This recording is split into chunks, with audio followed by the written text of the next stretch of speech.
I'm 40 years old now, living in a small apartment above a laundromat in northern Colorado. My life, if you just skim the surface, looks perfectly ordinary. A stable job, a car that starts most days, and a cat named Franklin who only acknowledges my existence when his food bowl is empty. But I also carry something else. 3 thin scars on my left forearm that never tan with the rest of my skin and always feel colder than everything else around them. They're faint, almost delicate, but they haunt me more than any nightmare ever could. For 24 years, I've kept this story sealed up inside me. Not because I'm scared of being called crazy, though that's almost guaranteed, but because some part of me, the smallest and most stubborn part, still hopes she might see this someday. That maybe she's alive, and maybe she remembers me. I grew up in Silver Grove, Kansas, a town so tiny you could drive through it in 4 minutes and somehow still feel like you never escaped. It was the kind of place where every house had a flag, every neighbor had an opinion, and every Sunday morning belonged to the Silver Grove Community Chapel. The town motto was faith, family, farming, which sounded charming until you grew up under it and realized it was more of a chokehold than a slogan. Religion wasn't optional. It was the town's second oxygen supply. People talked to God the way other townsfolk talked to their mailman. Folks claimed he watched everything, from the choices you made to the thoughts you didn't. If you didn't play along, you weren't just different, you were defective. By 12, I'd already seen the cracks. The same men who preached generosity at the chapel were the ones who raised rent on struggling families. The women who lectured about purity were the same ones who shredded reputations for sport. You learned early that Silver Grove didn't allow real mistakes, only the kind it preferred to gossip about. Still, I learned to survive. I wore the long skirts, I memorized the hymns, I smiled in the group photos, I faded into the background because standing out in a town like that was dangerous. And then I met her. Her name was Ava. It was one of those unbearable, humidity-choked Sunday mornings. I had slipped outside to breathe, peeling the label off my water bottle just to give my hands something to do. Then a thin ribbon of cigarette smoke drifted past my face, and I looked up. Ava leaned against the church wall like she'd been dropped there from a different universe. Black band tee, ripped jeans, hair that looked like she cut it herself at 3 a.m., and a smirk that could have gotten her arrested in Silver Grove on principle alone. She caught my stare and grinned. "Don't narc on me," she said with a gravelly laugh. "My mom thinks I'm inside reflecting."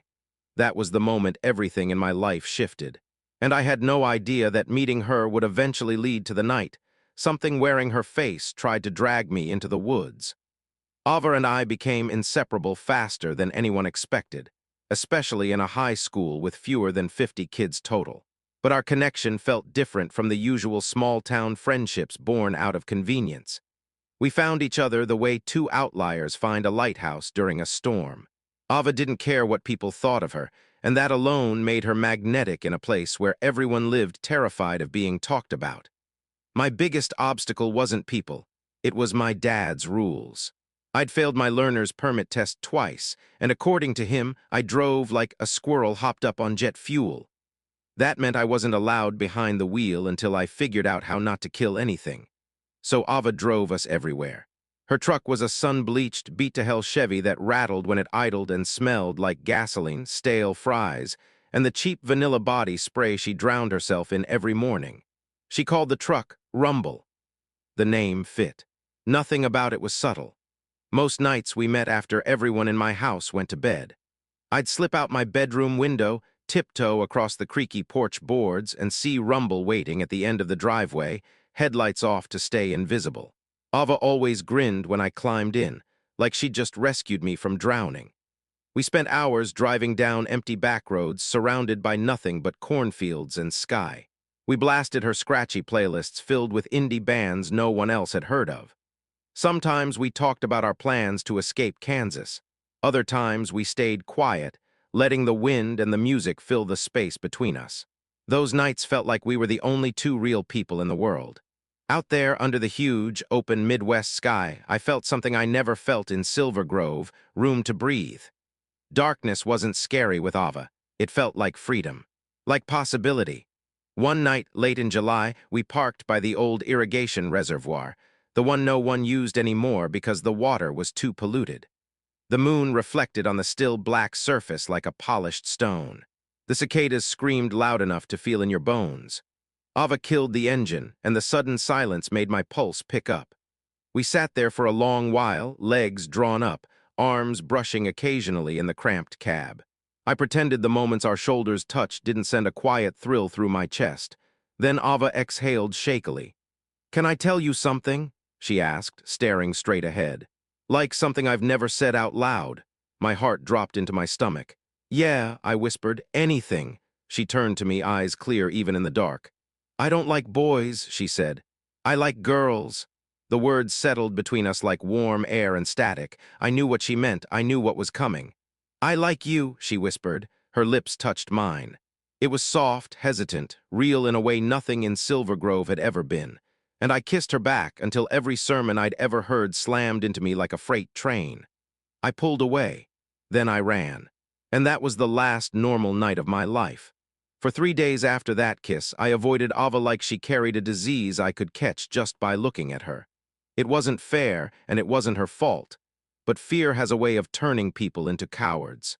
Every time the phone rang, I told my mom I wasn't feeling well. When I saw Ava's note in my locker, my hands shook so badly I crumpled it up without reading a word. If I spotted her truck parked outside the Sonic, I crossed the street like a guilty ghost. And each time, the guilt got heavier. By day 3, it felt like something inside my chest was rotting. I wanted to explain. I wanted to say I was scared, not disgusted. But the voice of Silver Grove, the sermons, the whispered threats about straying from God's design, kept screaming in my head. I didn't know how to outrun it. On the 4th day, Ava vanished. At first, it was just a rumor, whispered in the hallway between 2nd and 3rd period. "Ava didn't show up to school today. Her mom's calling everyone. Rumble's gone too." Those small whispers grew into panic by evening. Sheriff Holton's cruiser sat in Ava's driveway. Her mother stood on the porch with red eyes and shaking hands. People came and went, asking questions no one had answers to. I watched from my bedroom window, stomach twisting so hard I thought I might throw up. My mind spiraled through possibilities, each worse than the last. Had someone seen us at the reservoir? Had someone followed her? In a town as tightly wound and judgment-heavy as Silver Grove, that kind of secret wasn't just dangerous. It was a target. Or maybe she'd run. Maybe she'd left because of me. Because I'd turned her away, made her think she was alone. The idea that my shame could have driven her into the night was a pain sharper than anything I'd known. That night, Mom sat beside me on the couch, her hand on mine, her voice soft but strained. "Sweetheart, if you know anything, anything at all, you need to tell us." I lied. I told her I didn't know a thing, and for the rest of my life I would carry that lie like a stone. Search parties formed the next morning. Flyers with Ava's school photo were taped to every grocery store door, every gas pump, every telephone pole. Neighbors walked miles through cornfields calling her name. As the days passed, the hopeful tone in people's voices thinned until it finally cracked. Everyone had theories. None of them were good. By Sunday, the chapel was packed wall to wall. People clung to each other, desperate for reassurance that never came.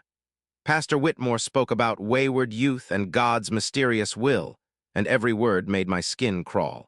It felt like he wasn't praying for Ava, he was condemning her. Something inside me snapped. I stood up and walked out in front of the entire congregation. I didn't care who saw, I didn't care what they said. For the first time in my life, I wasn't afraid of Silver Grove. I was only afraid of what had happened to Ava. But what came next would prove that fear hadn't even begun. Because the night I finally saw her again, she wasn't Ava anymore. By the time Friday night arrived, the energy inside the apartment felt wrong. Bilkul Ajib, the kind of heaviness you can't explain, but you can feel deep in your chest, like the walls themselves were holding their breath. I tried pretending everything was normal. Main dinner banya, casual batin shurukai, even suggested we watch a comedy. But Jake barely responded. He kept pacing, walking from the window to the kitchen and back again. Over and over. His eyes were restless, like he was waiting for something or someone. Around 11 p.m., I finally excused myself and went to my room. I told him I had emails to finish, but honestly, I just needed space. Kuch toe off lag rahatha. I sat on the bed, opened my laptop, and then heard it. The front door, slow, careful, like someone didn't want to make noise. My whole body tensed. Jake never left this late. And even if he did, he always told me. So I stood up quietly and walked toward the hallway. The apartment lights were dim, and only the faint glow from the streetlights outside lit the living room. That's when I saw Jake standing near the slightly open door, whispering to someone outside. At first, I thought maybe it was a neighbor. Maybe I was overthinking everything. But then she stepped inside. My ex-girlfriend, the same girl I had broken up with only 3 months ago. The same girl Jake promised me he had completely cut ties with. For a second, I froze. She looked around the apartment like she'd been here before, comfortable, familiar. Jake didn't even look guilty. In fact, he looked irritated, annoyed that I was standing there watching them. Before I could speak, she whispered, "Just breathe. We'll explain everything tomorrow. Tonight we just need a place." Need a place? The way she said it made my stomach twist. A place for what? Why at my apartment? And why were they acting like I was the outsider? I watched Jake lock the door slowly, almost possessively. His jaw tight, his eyes dark. And suddenly, for the first time since he moved in, I was scared. Not jealous, not heartbroken, scared. Because it finally clicked. This wasn't about them being together or hiding a relationship. This was bigger, stranger. And whatever they needed from me, it wasn't something they wanted to ask for. It was something they planned to take. My pulse hammered in my ears as I slowly backed toward my room, trying not to make a sound. Something told me this night was about to go very, very wrong. But if I had known what they were about to do next, I would have never let them inside. I shut my bedroom door quietly, pressing my back against it as my heart pounded so loudly it felt like the whole apartment could hear it. I tried to calm myself down. Maybe this was just a misunderstanding. Maybe they genuinely needed help. But deep down, I knew it wasn't that simple. Their whispers, their timing, their expressions. Something was off, way off. I stood there for a moment, controlling my breathing, when suddenly I heard footsteps approaching the hallway. Slow, cautious footsteps, almost like someone was trying to listen at each door. I turned off my bedroom light instantly. The footsteps stopped right outside my room. I didn't move, I didn't breathe. After a long pause, the footsteps moved away again. I exhaled shakily and crept toward the door, placing my ear against it. That's when I heard them. Jake and my ex, whispering furiously in the living room, but their whispers weren't normal. They sounded desperate. "Are you sure she has it?" Jake asked, his voice trembling slightly, a tone I had never heard from him before. "She has too," she replied. "I watched her put it away months ago. It's still here somewhere." My stomach dropped. What were they looking for? Something I had put away months ago? Something valuable enough to sneak in at midnight? But then the next line froze me completely. Jake whispered, "We don't have time. If he finds us first, we're screwed." He? Who was he? And why were they acting like they were running from someone? I felt a cold, icy wave crawl up my spine. This wasn't about betrayal. This wasn't about a secret relationship. They were hiding from someone dangerous, someone who was apparently coming here to my home. I couldn't tell whether I should help them or run. Then I heard a loud thud like something heavy had fallen, followed by Jake cursing under his breath. They were searching the apartment, going through drawers, cabinets, my things. I felt anger rising in my chest, mixed with fear. Whatever they wanted, they dragged me into it without permission and without warning. I quietly grabbed my phone from the nightstand and swiped to open messages, thinking I'd text someone, anyone, for help. But before I could type, the screen lit up on its own. A new message, unknown number, just 2 words. "He's coming." My breath caught. Was this message meant for me? For them? How did this person have my number? And most importantly, who exactly was coming to my apartment tonight? Whatever the answer was, I knew things were spiraling out of control. And within the next 10 minutes, everything inside that apartment would turn into a nightmare. The message on my phone felt like a punch to the chest. "He's coming." Just 2 words, but enough to make every hair on my body stand. I stared at the screen, hoping it was some glitch, a wrong number, anything but what it felt like. But the timing, the tension in the apartment, Jake's panic, everything suddenly connected. Someone dangerous was on their way here, and I had no idea why. Before I could even process what to do next, I heard Jake whisper sharply from the living room, "Check her room. It has to be there, she wouldn't take it out." My blood ran cold. They were coming toward me. I quickly backed away from the door, looking around desperately. My room suddenly felt too small, too exposed. I scanned for anything I could use to defend myself, a lamp, a metal water bottle, anything. But my mind was racing faster than my hands could move. Then everything stopped. A sound echoed through the apartment, 3 slow knocks, deep. Heavy, not the kind of knock a friend makes, not the kind of knock you ignore. It felt like the knocks traveled straight through the walls, straight into my bones. Jake froze, my ex froze. Their shadows, visible under the door crack, stood still as stone. Then Jake whispered, barely audible, "He found us." My heart thudded painfully. Whoever was outside, this was the man they were running from, and somehow I was caught in the middle of it. The knocking came again, louder this time. My ex's voice cracked as she whispered, "We don't have it yet. What do we do?" Jake whispered back, "We stall him. She must have hidden it somewhere. Just keep him talking." Stall him for what? To buy time to dig through my room? I stepped back instinctively, my breathing uneven. I didn't know who this man was or what they thought I had, but I knew something for sure. I was not opening that door. And I was not letting Jake and my ex drag me any deeper into whatever mess they were tangled in. I slowly moved toward the window. We were on the 2nd floor, not too high to jump if things went bad, but high enough to get hurt. Still, it felt safer than opening that door. Before I could decide, the apartment suddenly fell dead silent. The knocking stopped. For a moment, I hoped he had left. But then a voice, low, calm, terrifyingly steady, came from the other side of the door. "I know all 3 of you are inside, and I'm not leaving without what belongs to me." Jake let out a shaky breath. My ex started crying quietly, and I felt something inside me snap, fear mixing with adrenaline, forcing me to think fast. They were trapped, I was trapped, and whatever this man wanted, I had a feeling none of us would walk away until he got it. But what I didn't know was, the thing they were all looking for was hidden in a place only I could reach. I dropped to my knees beside the bed, my hands shaking so hard I could barely lift the floorboard. But I already knew what was underneath. The thing Jake and my ex had been tearing the apartment apart to find, the thing the man outside the door wanted. It was here, right where I'd buried it months ago, a small leather-bound book, cold as ice, burned along the edges and breathing like something alive was trapped inside it. Ava's book. No, not Ava's, his.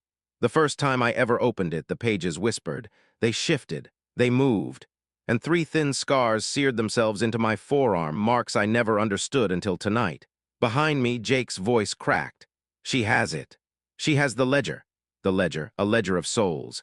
And the man outside, the one whose voice sounded like it came from every direction at once, he wasn't human, not even close. The front door lock clicked, slow, deliberate, all by itself. Jake stumbled back. My ex started crying, whispering, "Please don't open it, please don't open it."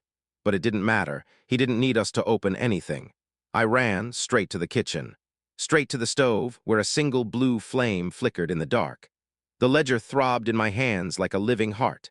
The scars on my arm flared, burning hot enough to make my vision blur. Then I heard him bring it to me. His voice crawled down my spine, but beneath it I heard something else. A girl's whisper, soft, familiar, "Burn it." Ava, my chest tightened, my eyes stung. "I'm sorry," I whispered, "for everything." And I shoved the ledger into the flame. The reaction was immediate. The flame didn't rise, it erupted. The ledger screamed. The entire apartment shook. Shadows writhed across the walls like trapped animals trying to claw their way out. Behind me, the harvester let out a roar that rattled the windows. My scars burned so violently I thought they were splitting open. The ledger curled and blackened, fighting the fire, screaming until the very last second, and then it collapsed into ash. Instant silence,